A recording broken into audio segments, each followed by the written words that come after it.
exhibit I'm going to be showing. Thank you.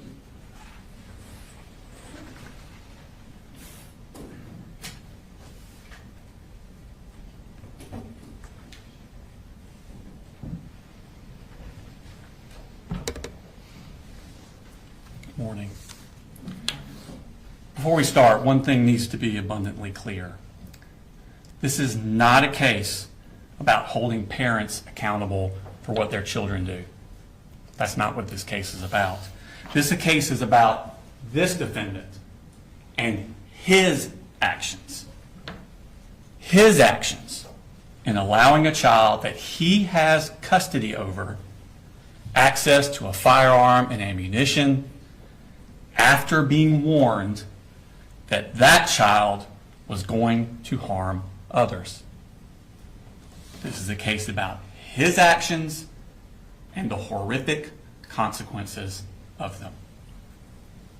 I'm going to take you now to September 4th, 2024. It was a Wednesday morning. It was just after the Labor Day holiday. A 14-year-old boy enters Apalachee High School here in Barrow County. It's a new school for him. In fact, he had been out of school completely the entire previous year. And while the school year was already a month old, this was only his 5th day attending school. As he walked through the crowded hallways, he carried his book bag in front of him. And hidden inside that book bag was a 6-hour M400 AR-style rifle. This 14-year-old boy has an evil plan. He goes to his first period class, located here. It's a computer science class. He sits down at the table, and he puts his book bag with the rifle next to him. At some point during the class, he gets up and approaches the teacher, and he asks her, "Y'all had any active shooter drills?"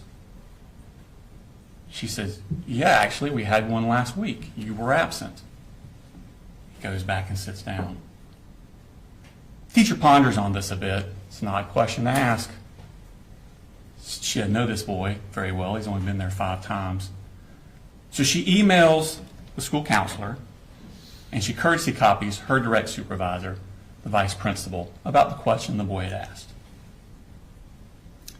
At the end of class, at 9:38, this boy picks up his book bag with the rifle in it, carries it in front of him out of the class, heading to his second period class.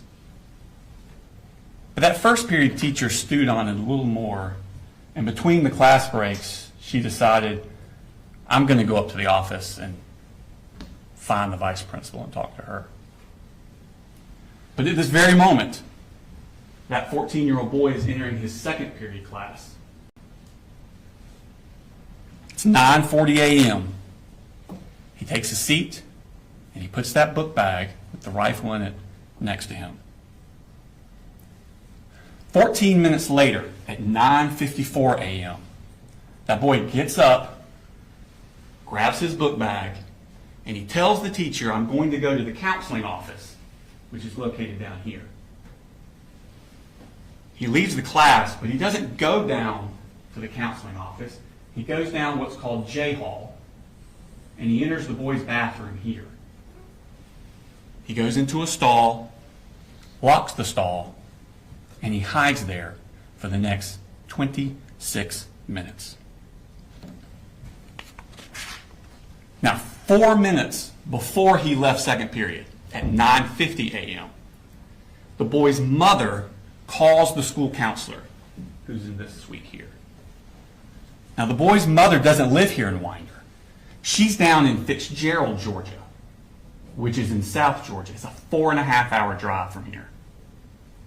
But the boy that morning has sent some text messages that bother her.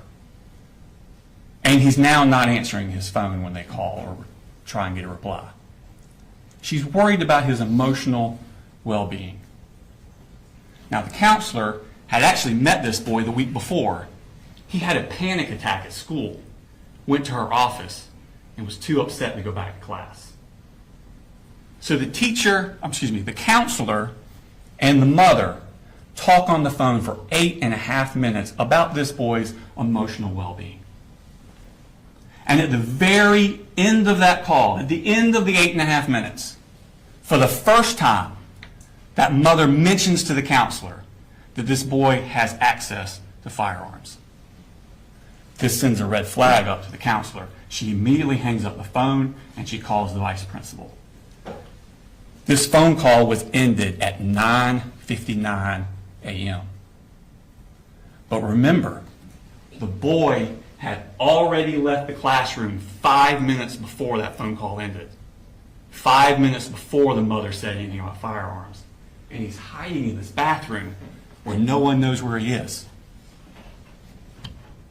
7 minutes after the call ends, at 10:06, the vice principal and the school resource officers arrive at the second period class. Now remember, this boy that the vice principal and the SROs are looking for has only been to that class 5 times. And there's another child in that class who has an almost identical name. And that boy has also left the classroom to actually go to the bathroom. He signed out to go to the bathroom. Second period teacher thinks that's who they're asking for and says he just went to the bathroom. Gives the vice principal that boy's backpack. And the vice principal and the school resource officers head down to the bathroom to find that boy. That boy's just up at the sinks. He comes out with them, they talk to him, they search his book bag, and they realize this isn't the right kid. He doesn't have computer science for first period. They go back to the class. They arrive there at 10:11, back to the second period class. The teacher then tells them, oh, that child has gone to the counseling office, located here, because that's where he said he was going. Vice principal, school resource officers go to the counselor's office. Of course, they haven't seen him. He never made it there. At this point, they decide they're going to go look on the security cameras, see if they can locate this boy. They go down this hall, and it's not on this map. You'll see a more full map later. So around this area is where the vice principal's office is that has access to the security cameras. So they're about right here. At 10:18, the vice principal emails the second period teacher. When did he leave your class? They're trying to locate when exactly he left because remember, this boy's only been there 5 days. They don't really know what he looks like.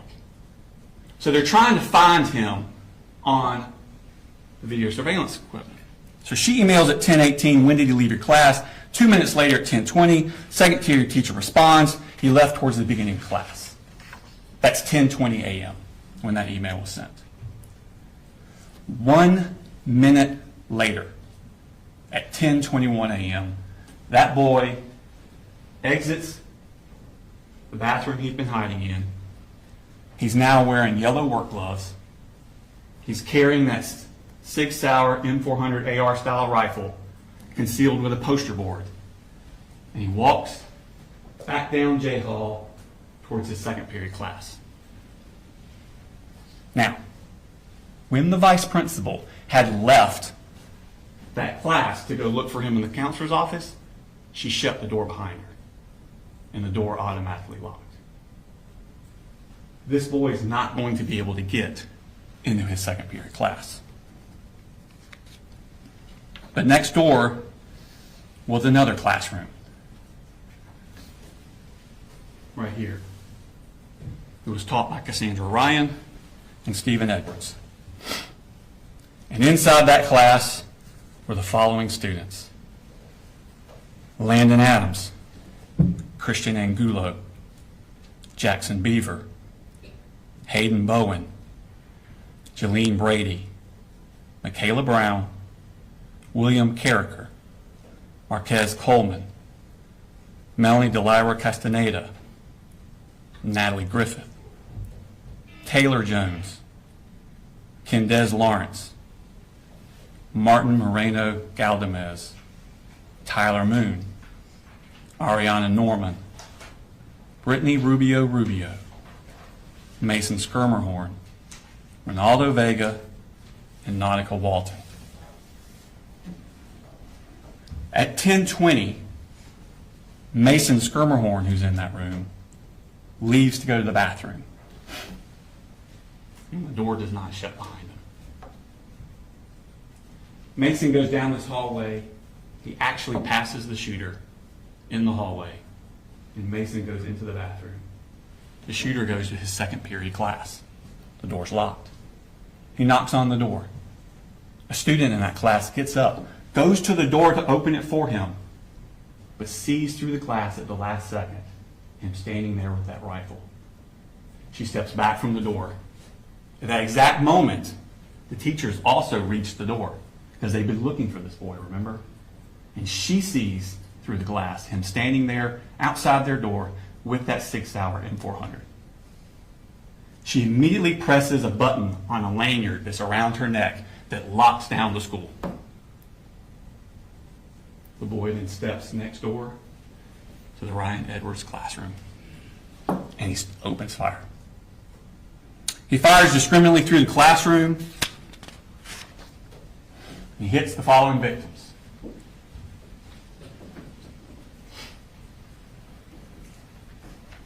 Melanie Delira Castaneda seated here. This is the door he comes into. She's seated here. He strikes her in the left arm with a bullet. Natalie Griffith seated here. Strikes her in the shoulder, the upper arm, and the forearm.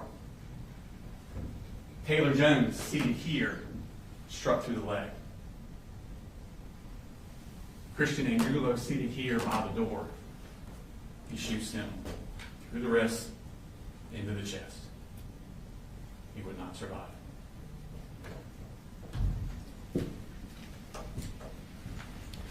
Jackson Beaver, Ronaldo Vega, and Nautica Walton were also in that room. They were struck by shrapnel from the bullets ricocheting around the room.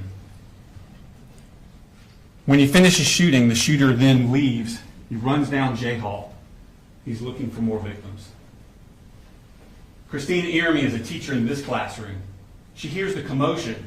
She steps out, looks down the hall. The shooter's about here. He shoots her through the neck before she can get back in the room. She would not survive. Richard Aspinwall is coming out of this room on I Hall. He hears the commotion. Joining him is David Phoenix coming out of this room. The two of them start coming down the hall here. They don't get very far because the shooter has now reached this point. He turns his gun down this hallway and sends a hail of bullets towards them. As they dive towards their room, David Phoenix is shot in the hip and in the foot. Richard Aspinwall is shot in the side and the upper chest. He would not survive. The shooter continues down the hallway. He gets to here, tries to get in this door, it won't open. He turns back and heads this way. At this point, Mason Skirmerhorn is still in that bathroom. He doesn't know what's happening. He comes out of the bathroom and he turns away from the shooter, doesn't even see him, heading back toward his second period class. The shooter takes aim from behind, shoots at him but misses, hits the wall above and in front of Mason. This startles Mason and he turns and runs the other way directly at the shooter.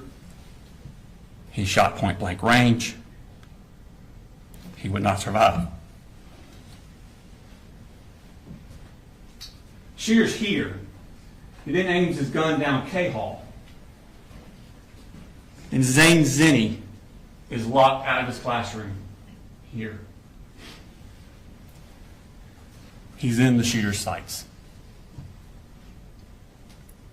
Now, before the shooting started, two school resource officers, Donovan Boyd and Brandon King, were in the vestibule area, an atrium, I think they call it, in this area, right outside the vice principal's office. They're waiting for the vice principal to find this boy and go get him.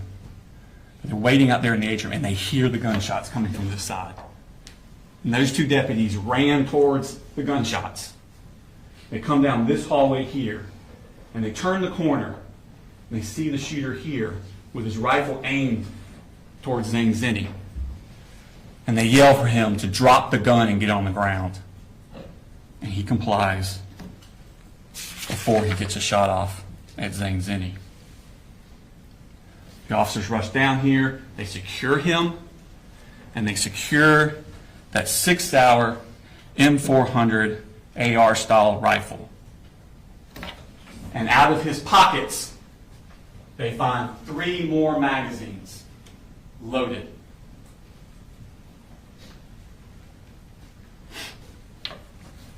Now remember when the shooter had tried to enter his second period class and the teacher pushed that button? Well, that sent an alarm. It immediately notified law enforcement all over the county. Within minutes, an enormous police and medical response descended upon that school. It was a dramatic and intense scene as the school was cleared and the wounded evacuated. But to make matters worse, they were getting additional threats, fake threats, about other shooters at all the other schools in the county. Law enforcement now had to be diverted to these other schools to clear them, to make sure people were safe. Barrow County deputies Anthony Townsend and Brandon Bazinet were sent to clear Winder-Barrow High School here in Winder. Once they cleared it, then they went next door to Russell Middle School. They cleared it. And just as they were finishing that up, they got a call from their superiors. I was trying to say superior and supervisor at the same time. Their superiors to go to a residence in Barrow County and secure it. They were just given an address. They don't know why they're going there. They are just told, go to this residence and secure it until other officers can arrive. Where they're going is the shooter's house. And when they get there,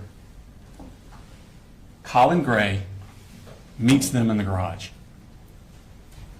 And without any prompting, because remember, they don't know why they're there, they don't know who this guy is. Without any prompting, he blurts out, "I knew it. My little girl just texted me. She's in middle school. She said we're in lockdown." I'm like, God Almighty, please tell me your brother didn't do something. Agents with the Georgia Bureau of Investigations arrived shortly thereafter, and they begin a search of the house. And inside that house, in that 14-year-old boy's bedroom, on the wall, they find this shrine, for a better word. Those pictures are all of the same person, Nicholas Cruz. Nicholas Cruz was the person that in 2018 went into Marjorie Stoneman Douglas High School in Parkland, Florida, with an AR-style rifle. And there he killed 17 students and faculty and wounded another 17 more. Investigators look at this and they begin to wonder, who is this kid? His name is Colt Gray. He's the oldest son of Colin Gray. His mother is Marcy Gray. He has a younger sister named Jenny, who was 13 years old at the time of this incident. She was actually going to Heyman Morris Middle School, which is directly next door to Apalachee High School. He has a little brother, Colin, who was 8 years old, was going to his elementary school. Now, Colt Gray, raised here in Barrow County, he went to Statham Elementary School up until fourth grade, up till the beginning of fourth grade. And in the beginning of fourth grade, he was withdrawn from Statham Elementary School because the family had moved. They moved to Gainesville. And he goes to White Sulphur Elementary School, but only for a few months. Because again, the family moved again. Now they moved to Cumming. And he goes to Chattahoochee Elementary School. But again, only for a few months. In March of 2020, they moved to Fitzgerald in Ben Hill County, Georgia. It's South Georgia, kind of east of Tifton. Because there, Marcy's mother and father, Deborah Polhamus and Charlie Polhamus, live, and Deborah Polhamus's mother, Marcy's grandmother, Colt's great-grandmother, had passed away and left the house. So there's an available house for them to live in. So they moved down to Fitzgerald on March 4th of 2020. But if you remember that day, that's the week before COVID shut everything down. That was the end of Colt's 4th grade year. 5th grade. Now this is going to be the fall of 2020 into the spring of 2021. That's 5th grade year. Colt goes to Ben Hill Elementary School. But remember, this is when COVID is raging, and it's mostly virtual. He's mostly at home using the school computers. The next year, 6th grade, fall of 2021, he starts a new school, Ben Hill Middle School, because he's in 6th grade now. And early in that year, 11-year-old Colt, at home, using the school computer, searches the word abuse. A few hours later, he searches the phrase, "how to kill your dad." That was on September 19th, 2021, 3 years before he took that rifle into Apalachee High School. School resource officers are sent to the house to check on him. Everything's fine. It was just a mistake. Misunderstanding. But a defects case is opened on the family. But the family leave Fitzgerald and move to Jackson County 6 weeks later, in November of 2021. So in November, they come up here to Jackson County, Georgia. But they don't enroll the kids in school until February of 2022. Colt finishes out his 6th grade year at West Jackson Middle School. 7th grade, fall of 2020. 1 year after he searched How to Kill Your Dad, and 2 years before Apalachee, 12-year-old Colt starts Jefferson Middle School. It's his 7th school in 4 years. That Halloween, halfway through the semester, Marcy, his mother, gets drunk, passes out in the car in the driveway of the house. Jenny and little Coley are trick-or-treating, and they get separated. Coley gets lost. Authorities are called. Another defects case is opened on the family. Marcy and the 2 siblings, little Coley and Jenny, they move back down to Fitzgerald in November of 2022. But Colt stays up in Jackson County with the defendant. Defects caseworker Tamika Mitchum is monitoring Marcy and the 2 siblings down in Fitzgerald, and defects caseworker Michaela Anderson is monitoring Colt and the defendant up here in Jackson County. And starting in March of 2023, during his 7th grade year, Michaela Anderson visits his residence monthly. Every month, she shows up to check on Colt, see how he's doing, check on his well-being. And the defendant always says the same thing. Colt's doing well in school. He doesn't need any counseling. But that's not really true. Colt is full of intense anger, and he's having a hard time dealing with it. On Sunday, May 21st, 2023, this is the end of Colt's 7th grade year at Jefferson Middle School. In fact, classes had ended that Friday, and this is that Sunday. And on that Sunday, the Jackson County Sheriff's Office gets a tip from the FBI. There's an app that you can get on your computer called Discord. And this app is popular with video game enthusiasts, but it allows people from all over the world to talk to each other on the computer. And users in a chat room on this app, a true crime chat room, report to the FBI that another user is threatening to shoot up an elementary school. This user is threatening to do this. It says they have access to guns. It says they plan to do it within the next 2 years. The FBI passes this tip on to Jackson County because when you look at the IP address of that user, it comes back to a Colin Gray and an address in Jackson County. Deputy Justin Elliott and investigator Dan Miller go to that address. Now, the current resident of that address has 2 daughters, and they don't use Discord. But they're new to that address, and they keep getting the mail of the previous tenant, Colin Gray. Deputy Elliott and investigator Miller then go to his new address. They speak with the defendant at his house, and they tell him about this threat on Discord. And they ask him, does Colt have access to guns? Which he does. But the defendant says that he and Colt, they take this school shooting stuff very seriously. And Colt denies to these officers that it was him on Discord. He says his Discord account got hacked. The defendant makes no mention to these officers that less than 2 years before, Ben Hill officers had also been to his house when Colt searched how to kill your dad, also on a computer. But before they left, investigator Miller asked the defendant to please restrict Colt's access to guns. Less than 3 weeks later, when DFACS agent Michaela Anderson goes back out to the house like she's been doing monthly to meet with the defendant, and again, she asks, how's Colt doing? He makes no mention to her of this visit from the sheriff's office. 2 weeks after that, on June 23rd, the defendant signs a lease to move out of Jackson County into Winder.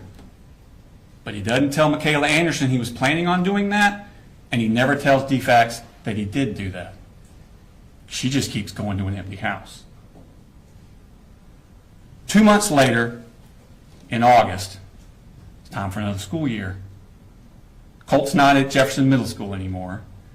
13-year-old Colt is enrolled at Heyman Morris Middle School. This is the middle school in Winder that's directly next door to Apalachee High School. This is supposed to be his 8th grade year.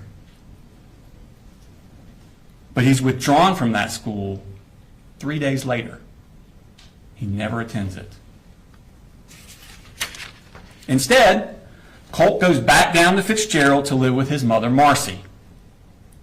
And while he's in Fitzgerald, Colt is still filled with anger.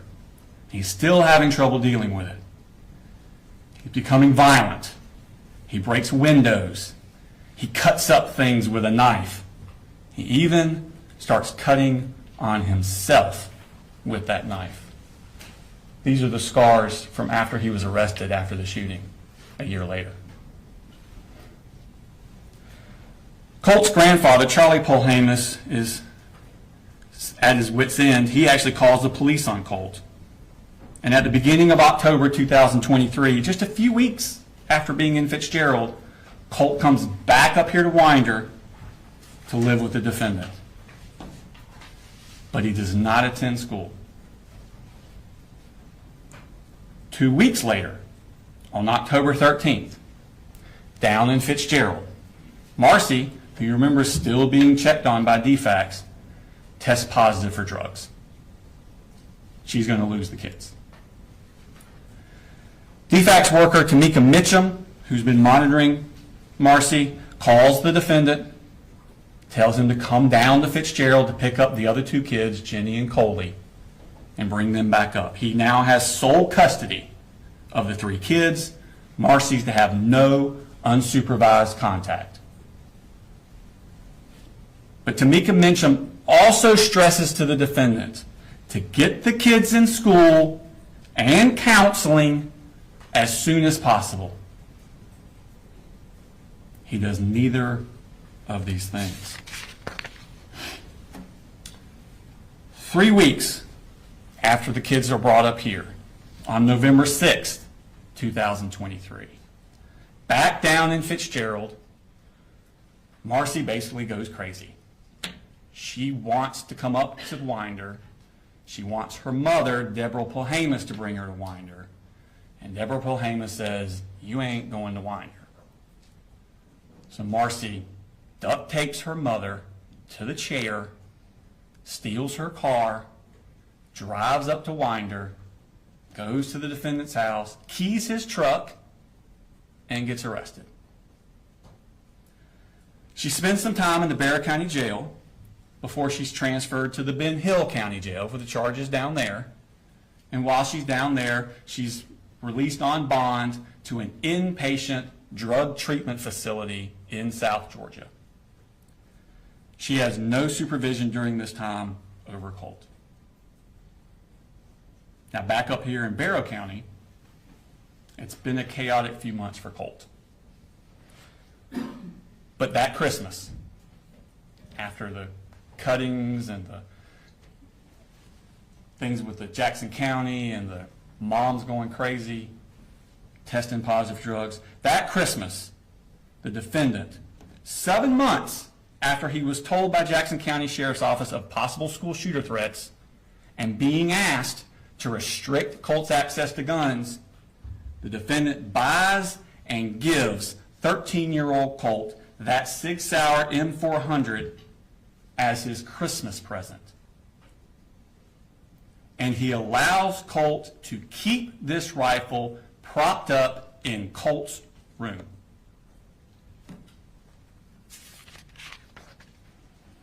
Now in February of 2024, 2 months after this Christmas, in February, Colt's siblings, Jenny and Coley, are finally enrolled in school. They've already missed 4 months of school, but they're finally enrolled. Colt does not attend. He misses the entirety of his 8th grade year. But during that spring, when Colt's not in school, the defendant continues to buy accessories for his Christmas present rifle. He buys a Sightmark Ultra Shot sight to go on the rifle. He buys a bungee sling to go for the rifle. He buys an accessory rail set. He buys a 45-degree offset iron sights. And he buys a lot of ammunition. That summer, 2024, Colt is now 14. It's just a few months before he takes his Christmas present rifle into Apalachee High School. July 6th of that summer, Marcy gets out of rehab in Fitzgerald, and the defendant picks her up and brings her back up to Winder. It's her first contact with Colt in 9 months. Now Colt, who had always been quick to violence and suffered from severe anxiety, begins to spiral out of control. He's fighting with his father. He's throwing things at people. He's putting holes in his sister Jenny's door. But the rifle stays in his room. On July 20th, Colt has a panic attack at the house. He comes in the living room and he actually asks his parents to call 911 for him. But they don't call anyone. His mental health becomes so bad that the defendant and Marcy together begin giving Colt Marcy's prescription for Zoloft. They're just giving it to him themselves. They worry he's suffering from depression, but they don't take him to see a doctor. It's around this time that Colt puts those pictures of Nicholas Cruz, the Parkland shooter, up in his room. And the rifle stays in his room. August 14th, 2024, 3 weeks before the shooting. It's Colt's first day of Apalachee. School had started 2 weeks earlier, but this was Colt's first day. He missed the first 2 weeks. He had not been inside of school for 15 months. Not since the sheriff's office came to his door about the threats to shoot up a school. And that morning, Colt again is spiraling out of control. he sends a text message to the defendant at 6:49 a.m. He writes, "I'm sick of your shit. This is the fucking end for you. You fucking caused this." 2 minutes later, at 6:51 a.m., he sends this text message to the defendant. "Whenever something happens, just know the blood is on your hands." His first day of school. And the rifle stays in his room. The very next day, August 15th, Colt skips school. He gets into a fight with his mother, Marcy, when she goes into his room to try and get the rifle away from him. With rifle in hand, he shoves his mother to the ground and she hits her head on the wall. She then asks the defendant to please take Colt's rifle and lock it up. He never does. Marcy then has had enough. She goes back to Fitzgerald, once again leaving Colt into the care of the defendant. And the rifle stays in his room. The next day, after this altercation with his mother, Colt asked the defendant to get him 150 rounds of ammunition. The defendant responds to him, "Well, he needs to pay for everything first, but he will. He will." Now, Marcy's down in Fitzgerald, the defendant's up here, but they're still communicating with each other by phone and text. And they begin to worry that Colt needs to be institutionalized. He needs to go to an inpatient facility. He's so bad. They search for places and resources, but the defendant never follows through. He never takes Colt to see any professional, and the rifle stays in his room. August 26th, 9 days before the shooting, Colt has another panic attack, this time at school. It's the one I referred to earlier in the opening. It's only his 4th day he attended school. Remember, he missed the first 2 weeks of school, and he skipped school 5 of the next 8 days. Colt leaves his second period class that day. He goes to the counselor's office. He's too distressed to go back to class. They call his father, but his father can't come to get Colt. Colt ends up spending the entire school day in the counselor's office. That night, on the phone, Colt asked his grandmother, Deborah Polhamus, if he did something terrible, would she still love him? This bothered her so much, Deborah Polhamus, that the next morning she drives up to Winder from Fitzgerald. And on the way, she calls Advantage Behavioral Health Systems. It's a crisis stabilization inpatient place in Athens, Georgia. She talks to them on the phone, and they tell her he must be brought in by a parent. Marcy's in Fitzgerald. The defendant is here. They tell her that Saturday is a great day to come in because most people don't realize they're actually open on Saturdays, and you can just walk right in. But he needs to be brought by a parent. Deborah asked the defendant to take Colt on that Saturday, which would have been August 31st. He doesn't. Wednesday, August the 28th, Colt skips school. This is 2 days after that panic attack, the day after Deborah Polhamus is called crisis advantage behavioral. Colt tells the defendant that he hears voices telling him what to do. This is 3 days before the defendant is supposed to take Colt to advantage behavioral. and 1 week before the shooting. At 7:44 a.m. that morning, Colt texts the defendant, "I have to kind of dance around the inconvenient truth at times.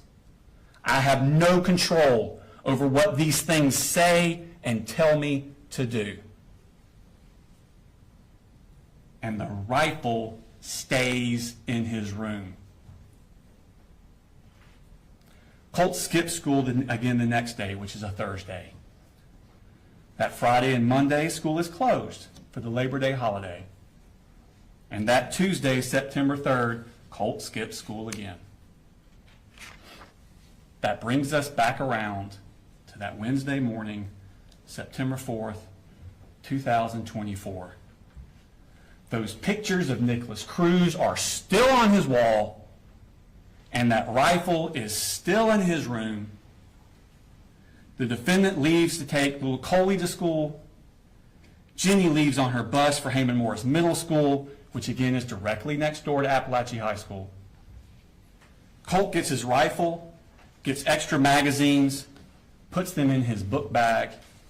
He wraps a poster board around the part of the rifle that sticks out of the bag, and he takes a hat with a Fender guitar logo on it, a stocking hat, and puts it over the top so you can't see it. And then he heads out to meet the bus. A few hours later, just like he'd been warning he was going to do, Colt murders 4 people. Now, after the shooting, which I will remind you happened at 10:22 a.m. So after that, at 11:01 a.m., Jenny, the daughter, texts her father, "3 people are dead at the high school." The defendant texts back a minute later, "How do you know? How do you know?" She responds, "People are saying, and there was an email. Please, I'm scared." She then texts the defendant, "I can't call you. I'm in a lockdown." At 12:19, the defendant texts Jenny, "Jenny, have you talked to your brother?" Jenny replies, "No. But I think we're thinking the same thing, and I don't want to talk about it over text." 1 minute later, the defendant replies, "Yep, 10-4. I'll be here in just a few. Let me know when you get back in the building and when I can come get you." A few minutes later, the defendant arrives at his home, not Jenny's school, not Apalachee. He goes home, and he runs straight to Colt's room. He has to confirm what he already knows. He goes straight to Colt's room to see if that gun is missing. And it is. Moments later, Anthony Townsend and Brandon Bazinet arrive at his house, and he utters those words, "I knew it." Now, ladies and gentlemen, the charges in this case, it's the same acts that he did. The charges are divided up between whether or not the victim of those acts was a child or an adult. If they're a child, the charges that stem from their victimization would be cruelty to children, because you have to be under 18 for cruelty to children to apply. But through his negligence of allowing Colt to have this gun, knowing what Colt was going to do, he caused cruel and excessive physical pain to the children. That's cruelty to children in the second degree. If that cruelty to children in the second degree results in death, like with Mason Skirmerhorn and Christian Angulo, that is murder in the second degree. So the cruelty and the murder in the second go together. They apply to the children. To adult deceased, Christina Irmy and Richard Aspinwall, they're above the age of 18. The defendant is charged with reckless conduct same act, recklessly allowing his child, that he knew this was going to happen, to harm someone else. And because they died during the commission of reckless conduct, that is involuntary manslaughter. So for the adults, it's involuntary manslaughter based on reckless conduct. All the other children who were either struck by a bullet or in that Ryan Edwards classroom when the bullet started flying, they're the victims of charges for cruelty to children in the second degree, either by the physical pain it caused or the emotional anguish it caused. And the adults that were injured or put in harm's way, David Phoenix, Stephen Edwards, and Cassandra Ryan, excuse me, those three adults, they're the victims of the reckless conduct. Now, at the end of the case, we'll come back before you and ask you to render a verdict of guilty. Thank you. Mr. Hobbs?